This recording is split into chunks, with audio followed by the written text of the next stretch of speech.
were not there when this storm hit. What a devastating blow to this school. Obviously, the county's already working on next steps, getting it inspected, and I just talked to the superintendent saying that we're going to make sure these children go to school and get educated, but obviously they have a lot of work ahead in repairing the school. It's also a somber time in that Wilson County lost a life to this storm. Debbie has been a stubborn storm with unrelenting wind and rain, and unfortunately it's not over yet. It's moving northwest. There are a lot of counties out in the middle of the state and out west that are experiencing difficult times right now as well. We want to make sure that all of our emergency operations are in close contact with local officials. I think that coordination is going well. Obviously, there's already been some flooding. We know that there is potential for significantly more tomorrow and through the weekend as the rivers crest. So we're continuing to check the river gauges. We encourage people to go to Fiman, F-I-M-A-N, in order to check river gauges in areas that might affect them. We also ask people not to drive through water on the roads, not to go around barricades. This is where a majority of deaths occur in these kinds of storms, when people get in flood water.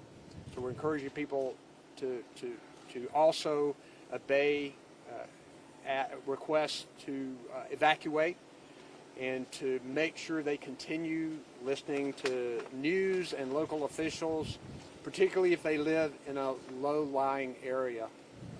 I'm going to turn it over now to Sheriff Woodard, if you want to say a word or two. Do you, sir? All right, Sheriff Woodard of Wilson County. First of all, I would like to say good afternoon, and as always, give honor to God, Lord Jesus Christ, my Savior. Thank you for the governor, Mr. Chairman, and then also thank you for the different media outlets that assisted law enforcement as well as others for making it possible that people were made aware of this storm coming through. So I do want to thank all of you as well. We had a terrible storm that hit Wilson County, but there's been thankful by working together with our local emergency management, a team out of Tennessee, Rock Ridge Fire Department, other fire departments and law enforcement agencies, the Highway Patrol, and even our local police department. We tried to minimize the catastrophes that occurred in the county. So again, we ask everyone, especially the listeners, please receive running water or high areas. Just turn back around, do not go through it. It saves not only their lives, but also the lives of your first responders that may have to go in there to try to save you. But again, thank you for being here. And you know, we only had one incident in Wilson County, and we definitely put out prayers for that family. And you know, we hope that during their time of sorrow that they definitely be blessed and be prayed upon. So please, put your prayers out for them as well. But again, Wilson County just experienced a tough time, but we're going to get through it by the grace of God, and we're going to make some things happen. Thank you. Chairman. Everybody, this community has suffered through a lot in a short period of time.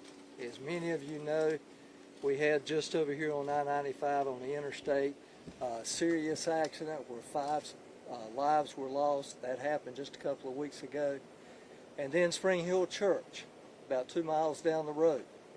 We had a serious fire there. Thank goodness nobody was injured, but at the same time it's a tragedy and has struck the community. And now today we're here to talk about a tornado that struck Springfield School, middle school. A lot of our community already feeling like they've been in a difficult situation for a while, and now this happens.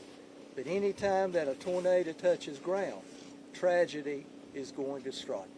And so we're just really pleased that Governor Cooper had an opportunity to visit us today to see what is going on here in Wilson County. We're so glad that he could do that.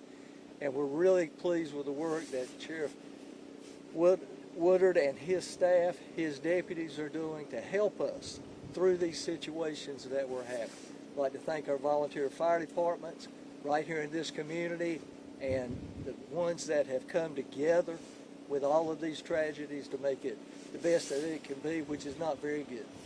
So thank you for the opportunity to speak. The county, our staff, our people are going to support the school system and support any way we can to get this school back up and running as soon as possible. Thank you, Mr. Chairman. As always, we're grateful for our first responders and for the coordination that has occurred, and we appreciate the help that we've received from other states. We had a crew here from Tennessee helping here in Wilson County this morning. I'll be glad to answer your questions. We're going to start on that end with Olivia. Yeah. Hey, Governor Cooper, Olivia from the Wilson Times. What types of resources will the state bring in for the school's about to start in probably about 2 weeks? So, what we can do. Right now, we are in response mode, making sure that we're working to save lives and to get through this storm. The storm is moving through. Hopefully, it will be out of here by Friday. After that, there will be a time for damage assessment. Local officials will work and coordinate with state and FEMA officials to determine what damages are. And that is a very important time because the amount of damages determines what kind of federal assistance that we can get. The school does have insurance, so the insurance company would come and would be involved in this. In talking with the superintendent, he said that we're going to make sure children get to school. We're going to figure out a way to do that. It's amazing how devastating a tornado can be, but how targeted it could be, because the 6th and 7th grade classes over there were devastated, but the 8th grade classes were basically untouched. So I don't know if they're thinking about they would do a structural integrity inspection and all of that, potentially using part of the school once school starts. I don't know that, but these are the kinds of things that they are already thinking about, and we'll make sure that they get all the state resources and the help they need. Next question, Fox. Yeah, Governor Robert Ray with Fox Weather and Fox News. Thank you for being out here. Appreciate it. Your initial assessment you've given us of what you've seen overall across the state and Tropical Storm Debbie moving up. What's your biggest concern right now as the system is producing a lot of different violent patterns of weather? Yeah. This storm is unrelenting and it moves slowly. I'm concerned about floodwaters, obviously. We still haven't seen the worst of it yet because we know that we have rivering flooding that will approach major flooding stage in a number of places. This system is still not out. There's still tornado watches out. We've seen this devastation that a tornado can cause, so we're still concerned about that. We want people to be on alert. We want people to be paying attention to their local news and local officials so that they can keep themselves safe. Preventing loss of life is the #1 concern right now, and we look forward to continuing our efforts to work to give people proper warning, and our first responders are on the ready. I was in Kinston today. We've activated 274 National Guard troops. They're getting their specialized training. We've got swiftwater rescue teams placed throughout the state, strategically anticipating where they may be needed. So protecting people's lives is the #1 thing right now. Next question, Adam. Adam Wagner from News Observer. Have you seen enough to know whether or not you think we're going to be eligible for a major disaster declaration? And if we're not, what are some of the challenges of recovering from this more geographically isolated? Well, obviously, if you don't have a major disaster declaration, then you have less funding that you have to deal with. One of the things we've been able to do over the years is work with the General Assembly, and we've had separate state funding that has helped to plug the gaps that federal funding has not been able to have. I can't anticipate at this point because it's not over. We know that there's going to be more damage in the middle part of the state and out west. I would be surprised if we did not get there, but I just don't know at this point because This storm is continues to stubbornly stay here and drop rain and cause tornado damage. So let's just work to keep people safe. Next question, WCBD. Governor Cooper, can you describe the urgency of coming to Wilson County just hours after that storm came through?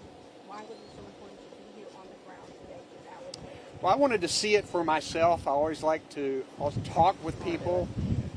The person who lives across the street from the school I've got the mic. got a warning, got an alarm early this morning, 2:50 or something like that. He said he walked out and everything was calm. He shut the door, and then all of a sudden, things sort of exploded. He took his family and put them in the pantry inside, and then walked out and saw the devastation of the school. One of his neighbors' homes got hit pretty bad. His home got hit in the back. But to hear people express concern and compassion for their neighbors, the loss of life, but also to express thanks that they are physically alive, even though they may have property damage, which we know that we've got to work to address. But I think people are grateful that they've been saved. They also are grateful for first responders and officials who are stepping up. North Carolinians come together in times like these.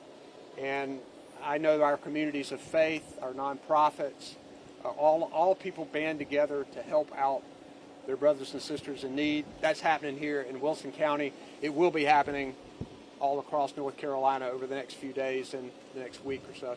Next question, WRL, right here. Governor Cooper, Chelsea Donovan with WREL. You were able to actually enter the walls. We're keeping a safe distance. What struck you inside, and if you can kind of describe what you saw? It looked like an explosion. The window was blown out.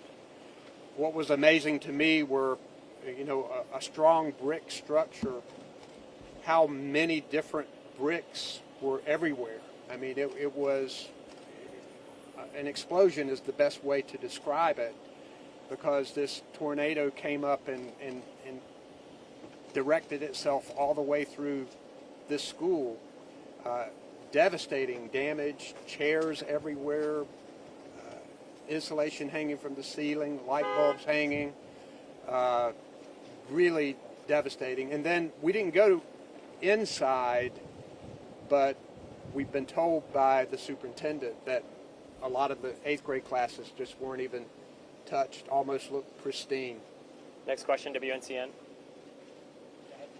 Yeah. Sorry, I'm about to say. Yeah, I don't know if this would be for our local law enforcement as well, but talking about that search earlier today for this missing individual and that man who was found inside of that home, are you able to talk more about that or elaborate? What do we know about this? Sheriff, I'm going to turn that to you. Right now, one thing, it was just a collective effort by local law enforcement, emergency management, other teams from other states, and just out of privacy for the family until we can make sure everyone's notified at this time. We're just not revealing many names or much information about it. But it was, again, a great collaboration between law enforcement, emergency management, our fire departments to make sure that we were able to locate the person that was inside the residence. Next question, CCI. Governor Cooper, with the start of it being just the start of hurricane season, what is this kind of, school wasn't in session today, but that's not to say it's going to be in session a month or two from now. Just what type of preparations does this kind of give y'all moving forward? So we've learned from Matthew and Florence. We've learned to build back in a more resilient way. We've learned that some areas you don't even need to rebuild, and that we should use them to soak up flood water. I know that I have seen some pictures and gotten some reports of some flooding that has occurred, and some of the structures had been elevated and therefore were more protected. So I think that the fact that we have invested so much in building back in a smarter way is positive for us, and we'll see what happens with this storm as it continues to move through. But we've got a ways to go on this storm, So we'll see how it goes. Last question right here. Governor Dan Haggerty from WRAL. The White House authorized an emergency declaration. Have you spoken to them, and what would a FEMA response look like in the coming days? So I spoke with FEMA Administrator Deanne Criswell yesterday. They are with us in our Emergency Operations Center. We had a FEMA representative with us down in Kinston. They will be on the ready to provide assistance once we figure out what the assistance that is needed, and we look forward to continuing to work with FEMA. Thanks, guys. It's question time. We've got. Thank you, guys. Thank you.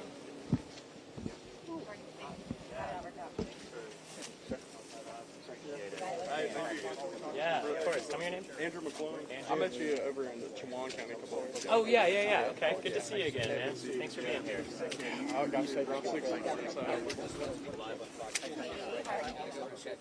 Appreciate it again. Adam, thank you, sir.